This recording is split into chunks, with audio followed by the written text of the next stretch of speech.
என் அன்பு மகனே, மகளே, என்னால் முடியாது என்று நீ சொல்லும் ஒவ்வொரு வார்த்தையும் என் அதிகாரத்தை நீ மறுப்பதாகும். உன் துயரங்களைக் கண்டு கலங்காதே. நான் பூமியில் இருந்தபோது நோயாளிகளை குணமாக்கினேன், கண்ணீரை துடைத்தேன். ஆனால் நான் உனக்குச் சொன்னதை மறந்தாயா?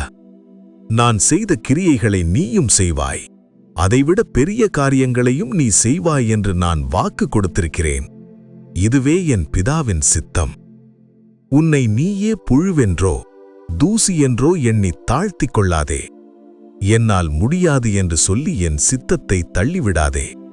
நான் உனக்கு கொடுத்திருப்பது அதிகாரத்தின் உடன்படிக்கை. உன் கைகளை உயர்த்திச் சொல், இயேசு செய்ததை நானும் செய்வேன், அவர் கொடுத்த அதிகாரத்தால் என் தடைகளை உடைப்பேன் என்று. உன் விசுவாசம் உன்னை உயர்த்தும்.